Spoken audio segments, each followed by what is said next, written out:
Vamos a analizar el caso de la destitución de un servidor público. Empezando este caso, vamos a mencionar lo que dice el artículo 5, numeral 20 del Código Orgánico Integral Penal. Este artículo menciona que se prohíbe divulgar cualquier dato que posibilite su identificación en actuaciones judiciales o administrativas como nombres. El caso gira en torno a una denuncia de acoso sexual presentada por una estudiante de 17 años de edad con las iniciales de DOS contra un docente de biología en la institución educativa con las iniciales HCDB. El 26 de febrero del 2016, la estudiante acusó al docente de acariciar sus piernas durante una clase en el laboratorio. El rector de la institución informó inmediatamente a las autoridades educativas y se tomaron medidas preventivas para separar al docente de la estudiante. El 30 de marzo del 2016 se inició un sumario administrativo en el que varios testigos, incluyendo al docente y otros maestros, presentaron sus versiones sobre los hechos. El 29 de julio de 2016, la Junta Distrital resolvió imponer una multa al docente por incumplir la Ley Orgánica de Educación Intercultural. Sin embargo, la estudiante presentó un recurso extraordinario, argumentando que la sanción era insuficiente, lo que llevó a una revisión del caso.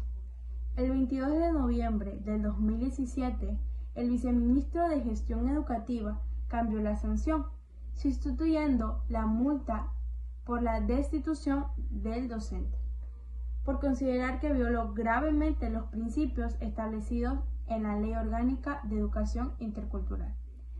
El docente impugnó esta decisión ante el Tribunal Distrital de lo Contencioso Administrativo, alegando que el proceso no cumplió con los plazos establecidos y que la resolución carecía de motivación, violando sus derechos.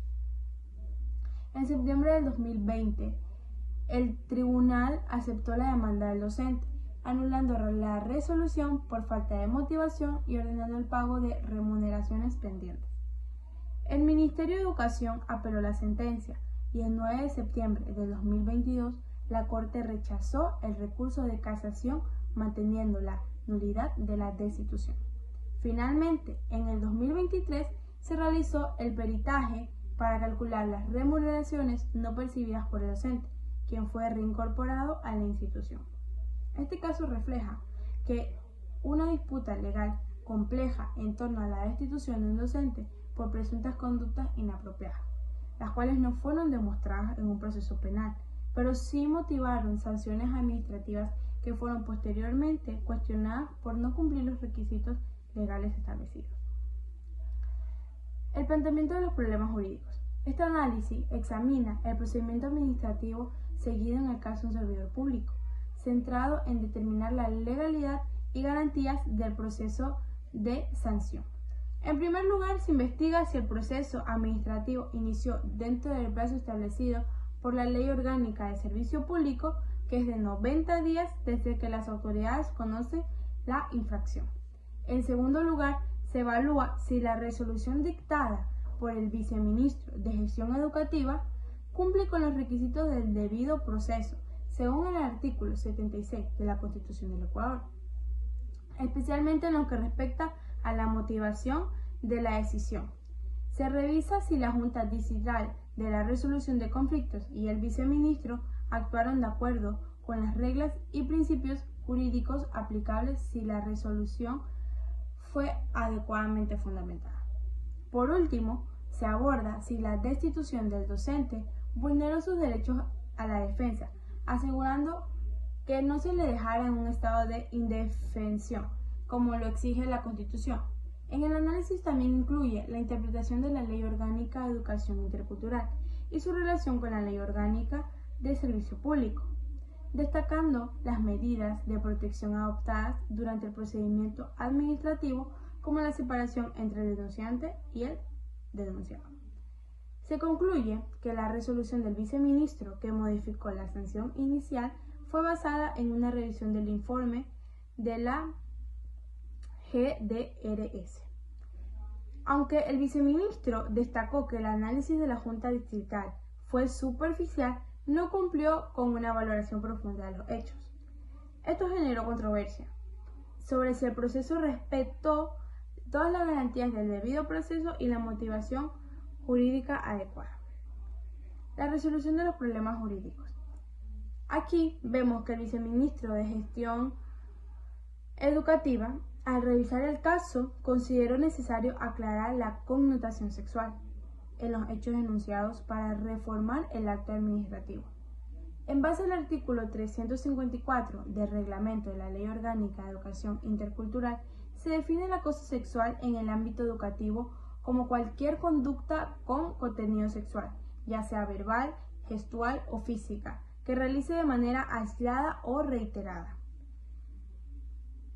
En este caso, se señalaron dos comportamientos específicos del docente: el uso de palabras con connotación sexual y los acercamientos corporales, como el tocar la pierna de la estudiante y el dibujo de un corazón en su pierna. Sin embargo, el Tribunal Contencioso Administrativo declaró la nulidad de la resolución emitida por el viceministro el 22 de diciembre del 2017, por carecer de una motivación adecuada, lo que contraviene el artículo 76, numeral 7, el literal 1 de la Constitución del Ecuador, que establece la necesidad de una resolución motivada. La resolución del viceministro mencionaba normas relativas a la protección infantil, pero no explicaba cómo se aplicaban al caso específico. El análisis incluye que, aunque las normas estaban citadas, no se estableció una conexión clara entre las normas y los hechos del caso, lo que afectó la claridad de la motivación. La Corte Constitucional resalta la importancia de que las resoluciones se hagan de manera aislada o reiterada. En este caso, se señalaron dos comportamientos específicos del docente: el uso de palabras con connotación sexual y los acercamientos corporales, como el tocar la pierna de la estudiante y el dibujo de un corazón en su pierna. Sin embargo, el Tribunal Contencioso Administrativo declaró la nulidad de la resolución emitida por el viceministro el 22 de diciembre del 2017, por carecer de una motivación adecuada, lo que contraviene el artículo 76, numeral 7, el literal 1 de la Constitución del Ecuador, que establece la necesidad de una resolución motivada. La resolución del viceministro mencionaba normas relativas a la protección infantil, pero no explicaba cómo se aplicaban al caso específico. El análisis incluye que, aunque las normas estaban citadas, no se estableció una conexión clara entre las normas y los hechos del caso, lo que afectó la claridad de la motivación. La Corte Constitucional resalta la importancia de que las resoluciones administrativas y judiciales tengan una motivación completa, que incluya tanto los fundamentos fácticos como normativos para asegurar la transparencia y el cumplimiento de los derechos fundamentales. En los casos de sanciones disciplinarias, especialmente en el ámbito educativo, se exige una mayor rigurosidad en la motivación, ya que las sanciones afectan directamente los derechos de los involucrados. La resolución debe estar fundamentada de manera suficiente para evitar cualquier duda o interpretación ambigua. Ahora vamos a ver los fundamentos de la parte acusada. En la resolución que resultó en la destitución del docente, el recurso extraordinario de revisión presentado por la estudiante llevó a esta decisión. El docente alegó que dos documentos cruciales para su defensa no fueron considerados durante el proceso, lo que afectó su derecho a defenderse adecuadamente. Los documentos omitidos fueron un certificado de honorabilidad y su sentencia del Tribunal de Garantías Penales de Quito, que ratificó su estado de inocencia en la resolución y relación con la acusación de abuso sexual. El certificado de honorabilidad del docente afirmaba que nunca había tenido problemas con estudiantes en otras instituciones y que además había ocupado cargos superiores dentro de las mismas, manteniendo así siempre buenas relaciones con todos.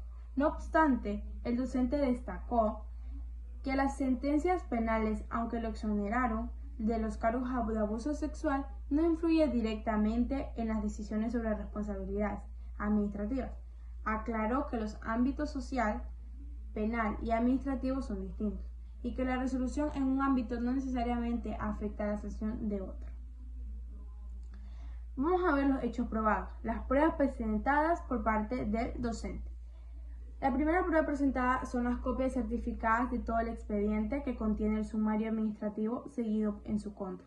La segunda prueba es las copias certificadas de todo el expediente del recurso de revisión. La tercera prueba es el certificado de honorabilidad y la cuarta prueba, la sentencia dictada por el Tribunal de Garantías Penales. La resolución del problema jurídico de mérito.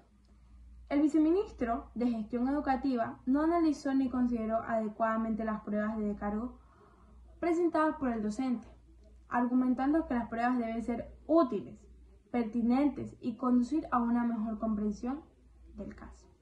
Según el Código General del Proceso, las pruebas deben de ser solicitadas, practicadas e incorporadas dentro de los plazos establecidos, y las autoridades tienen la obligación de valorar todas las pruebas presentadas y justificar su decisión en la resolución.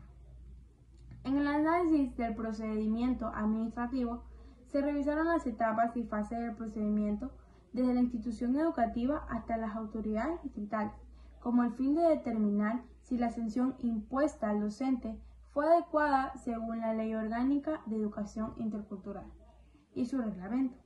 A pesar de que se cuestionó el tiempo para iniciar el procedimiento administrativo y el Tribunal Contencioso Administrativo declaró nula la resolución emitida por el viceministro, devolviendo el caso a su estado original, lo que validó la sanción inicial de multa. Se concluyó que la resolución del viceministro carecía de motivación adecuada, ya que no cumplió con los requisitos establecidos por la Corte Constitucional en cuanto a la argumentación jurídica necesaria. El debido proceso, considerando un derecho fundamental, según el artículo 76 de la Constitución de la República del Ecuador, debe garantizarse en todo procedimiento, asegurando que las resoluciones administrativas sean debidamente motivadas y respeten los derechos fundamentales de los involucrados. Ahora les hablaré sobre la decisión. El Tribunal Contencioso Administrativo decidió declarar la nulidad de la resolución del 22 de diciembre del 2017, emitida por el viceministro de Gestión Educativa, por carecer de la motivación necesaria conforme a las garantías del debido proceso establecidas en el artículo 76 de la Constitución de la República del Ecuador. La sanción previa de multa pecuniaria del 10% de la remuneración del docente ya había sido cumplida y el docente fue reintegrado a su puesto de trabajo. Sin embargo, la administración pública defendió que sus actos administrativos eran legítimos y ejecutibles, alegando autotela administrativa. Al declarar la nulidad de la resolución, el Tribunal Contencioso Administrativo concluyó que no se demostró la responsabilidad del docente ni su culpabilidad en los cargos presentados. Como resultado, se levantaron los cargos en su contra, quedando absuelto, y la resolución fue anulada y considerada sin validez alguna. Gracias.